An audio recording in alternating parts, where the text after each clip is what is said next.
Hey guys, so over the past few days, I have been designing my own raid encounter, and today I'd like to show off that idea. This is just one boss fight. I think it would be cool as a final boss, but this is just one boss that would be in the raid. This raid encounter is Vex themed. In this fight, you'll be fighting a giant Vex Cyclops, a very rare enemy in the game.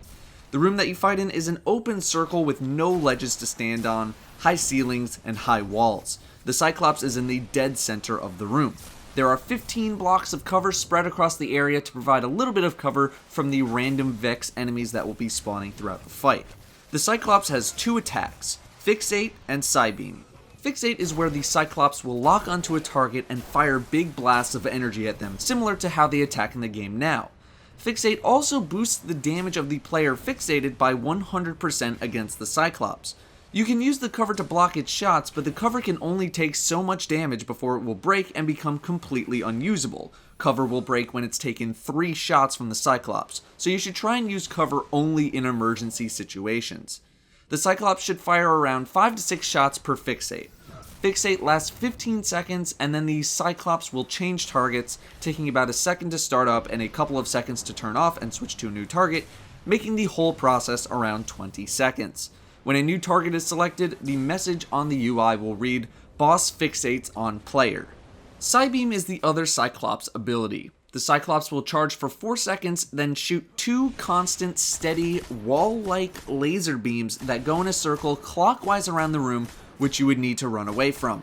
The arms of the Cyclops would be the things shooting the beams, and they would be at a 180-degree angle, so it would basically just be a straight line going around.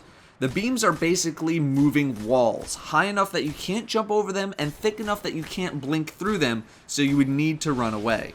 It'll also move fast enough that you'll have to move at some point instead of just standing on the opposite side of where the beam starts. It'll do about 2 rotations around the room. The message on screen when the boss prepares Psybeam is, "Boss is charging up." The rotation of abilities is Fixate, Fixate, Psybeam, which should take around a minute to happen. Now let's talk about the main mechanic of the fight. In the 4 cardinal directions of the room are generators. Every 20% of the boss's health, the Cyclops gains a protective shield that makes him immune to all damage while he goes berserk. He won't cast any other abilities at this time, and one of the generator doors will open up. At this time, a special enemy will spawn, which when killed, drops a Vex power core. This core is a physical object that needs to be moved to a generator, which will disable the shield around the Cyclops, stops its berserk from continuing, and allows you to continue the fight.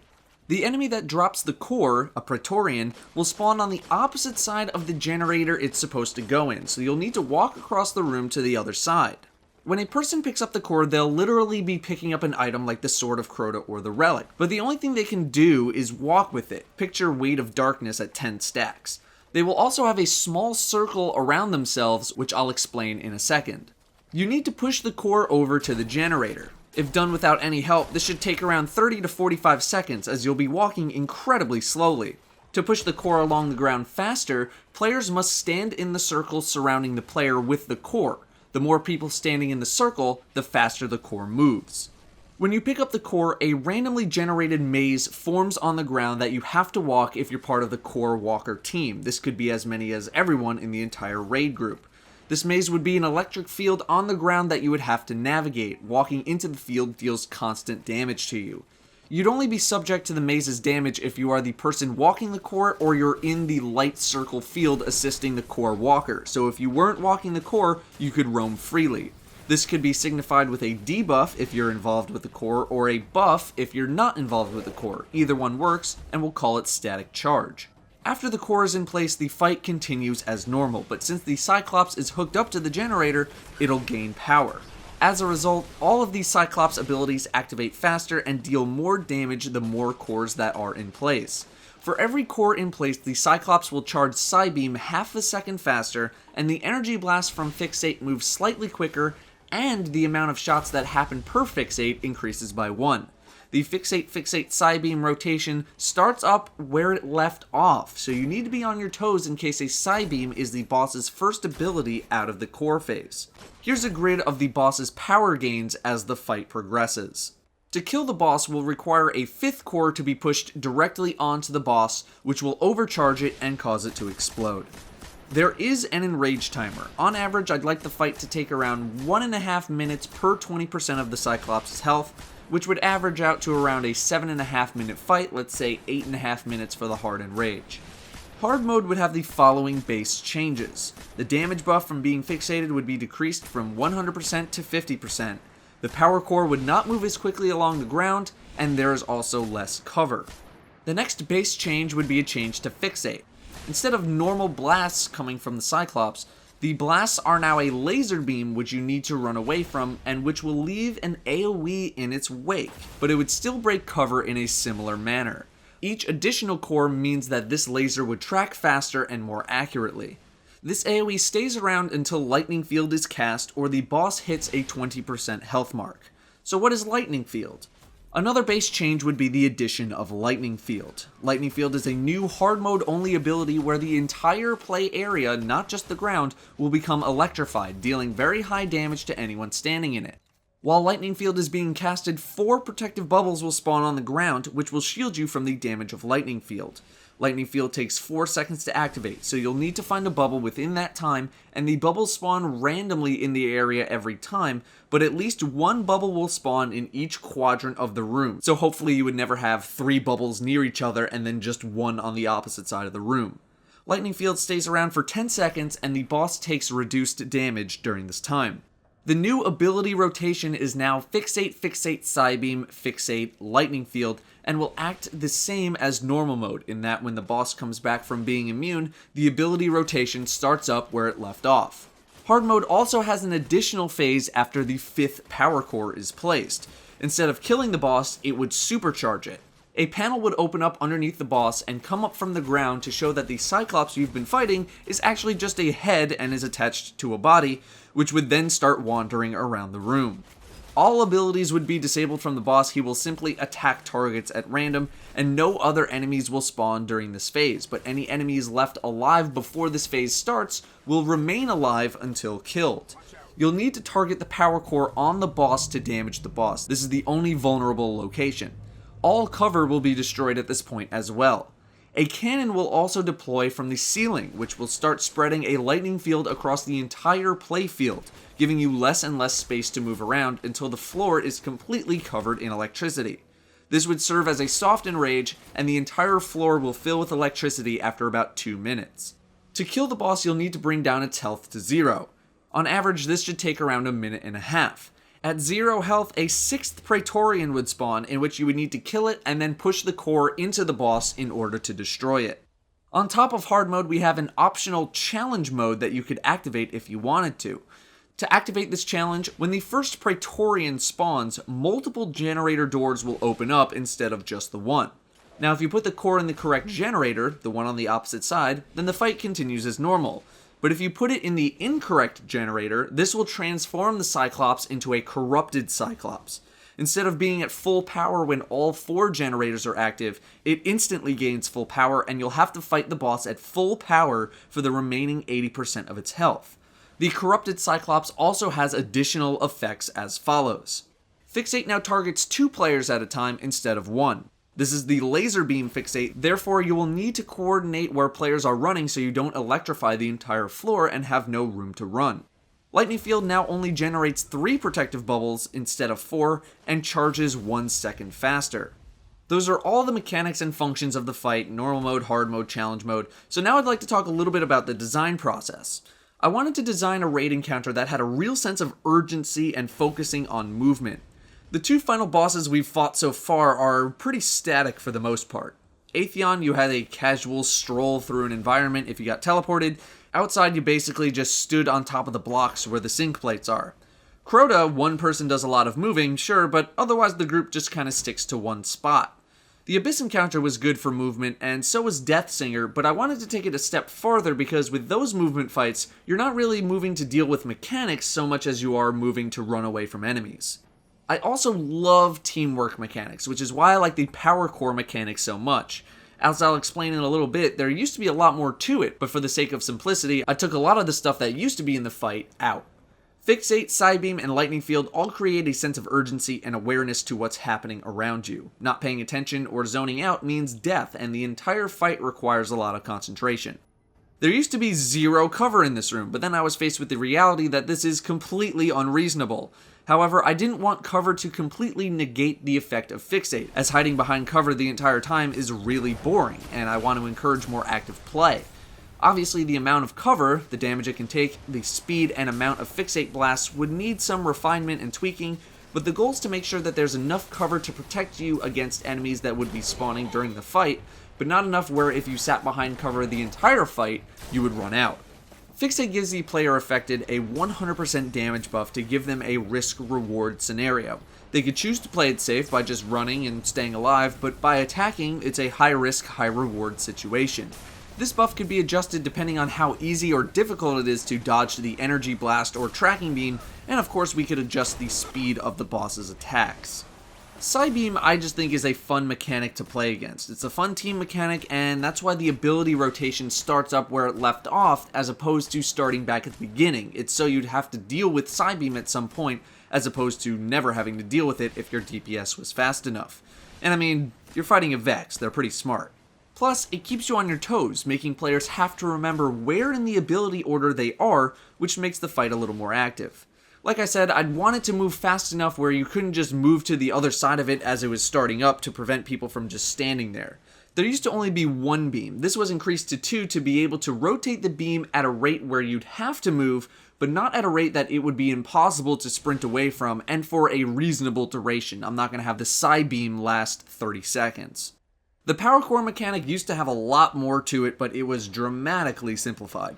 First, you used to be able to throw it or run with it, and depending on whether you threw it or ran it, you would get a debuff which drained your health, and then a buff after the core was put into place, and that buff would depend on whether or not you threw it or ran it. Throwing the core would have taken 3 people at a minimum, but the more people who touched it, the more players who would be buffed for when the shield went down, same for running. I also was considering giving a buff out depending on how many people ran the core over to the generator, giving a stronger buff to the group if a small amount of people ran the core. So if only one person ran the core, it would take a very long time, but the entire group would get a big buff for the next chunk of the fight. If everyone ran it, the core phase would be very quick, but the buff would be less powerful. However, this idea was scrapped for the maze. The random maze I think is a cool idea because it keeps the encounter feeling different and new every time you show up. You can't just memorize the path to the generator, I think that would get a little boring. You would have to kill the Praetorian near a pathway on the maze so that when you picked up the core you weren't taking damage. I wouldn't be opposed to introducing an effect that gives everyone immunity to the field for 5 seconds so that you could at least get to safety. The reason I introduced the maze in the first place is because I feel like the pushing of the core to the generator is a fun team-building mechanic, and just blitzing across the room in a few seconds might leave people wanting a little more of it. As for the boss going berserk during the core phase, this is something that would need to be tweaked as the random berserk does a lot of damage in-game, and the last thing that I'd want is having something go wrong and have it be out of the player's control. A bad maze with a bad set of damage from the berserk would wipe you, and there's basically nothing that could have been done about it. And having that happen is very, very demoralizing and incredibly annoying. I realize that some things could be done about it, drop a Ward of Dawn, speed boost, whatever, but the entire point is to not have to rely on a certain subclass to get the fight done. Moving to hard mode and challenge mode, the big problem that I wanted to solve with hard mode is the introduction of a new mechanic to deal with, while also changing up the fight slightly to make it harder, but not changing the core mechanics of the fight. Destiny is kind of lacking in that department. Atheon had the additional detainment shield, which, yeah, it was an additional thing, but it wasn't a very big thing. Crota has basically no mechanical changes, just more majors, which isn't the kind of difficulty people are looking for. I guess I'd consider the Enrage a mechanical change, making it so you have to have much better timing and a sense of damage, plus it gives the fight this big ultimatum, now or never, one last chance to kill Crota. The Fixate turning into a tracking laser forces players to become more aware of their surroundings, but it doesn't change the main concept of boss is trying to kill you, so run away, and basically acts the same way. Psybeam doesn't really get too much of a change here. It could be possible to add 2 more laser beams, splitting the room into 4 pieces, but I didn't think that was hugely necessary. Lightning Field used to be an ability that you had to deal with in normal mode, but I felt like there would be too much going on for normal mode. Otherwise, I think it's kind of a cool, oh crap run panic moment for the encounter, which is exactly what I wanted for this kind of fight, but I feel like Lightning Field could be taken even farther. Finally, the addition of a phase at the end would be very surprising the first time around, and also creates this kind of panic, hectic situation dealing with this supercharged machine. All the cover gets blown up, the Vex stronghold is going into overcharge and self-destruct mode, electricity sparking all over the place. It feels like the finale of a hard mode raid should feel like, and I think it would create a sense of awe, fear, and excitement all at once, just to make people say, what the hell is happening? Originally for the hard mode, I had the boss gain additional powers for each core that was placed in each particular slot. The first core would have buffed the boss's Fixate ability, the second Psybeam, the third Lightning Field, and the fourth just buffing the overall damage and speed. However, I liked the additional phase at the end more than I liked these changes because I felt that the phase at the end created a more exciting experience instead of just having to deal with the same abilities, but just in a harder to deal with form. The challenge mode is cool because it's a toggle. You can choose to do it or you can just do it the normal way, but even activating it is cool. Seeing this transformation happen in front of you, just getting the feeling of, oh man, what did we just do?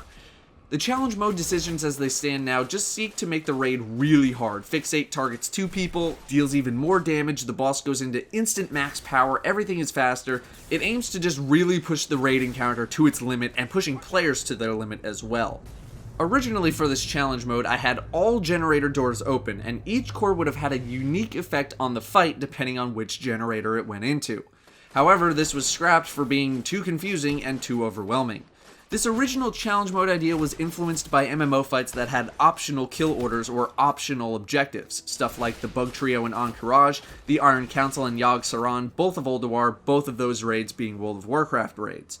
Even the activating of challenge mode was inspired by Mimiron, also of Ulduar.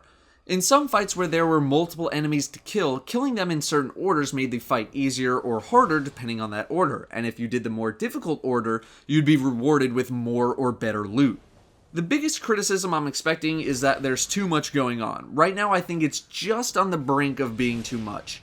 The normal mode has 3 things to worry about, the Fixate, the Psybeam, and the Core. The hard mode has 4 things with the addition of Lightning Field, and the challenge mode is just a more difficult hard mode. Compare this to Atheon, who has the Supplicants, the Oracles, and opening the correct gate, with hard mode having the Detainment. Compare this to Crota, who has the Boomers, the non-regenerating health, the Ogres, and the Sword, with hard mode just adding more health onto enemies, and the Enrage becoming more of a factor.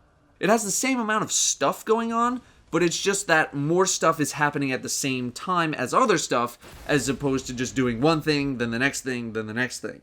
However, another thing that I feel like might be an issue is that the sense of danger once all the mechanics are mastered essentially goes away. I understand that this is a fundamental issue with all raids though. How can you still make people feel like they're in danger even when they have mastered the fight? A great rhetorical question. The encounter was also designed to be as cheese-proof as possible, no surprise there. No sitting on top of or behind cover for the entire fight, no knocking bosses off of cliffs, the boss is stationary so AoE wouldn't move the boss, and if we wanted to reduce the effectiveness on AoE abilities, we could just have the boss take 50% less damage from AoE. Simple. No standing up on the wall, no perches to stand on, no avoiding mechanics. You would actually have to sit down and do the fight. Scary, I know. The last issue is, I don't have a name for this boss, at least not at the time of the recording. The name of the boss might be appearing in the title of this video though. Anyway, that is my raid encounter design. The objective of the encounter was to design it in a way that promotes mastery of the mechanics and abilities so that once you really know your stuff, there shouldn't be many things that could go wrong unexpectedly, but also to keep people on their toes and making the core mechanic fun to do as a team.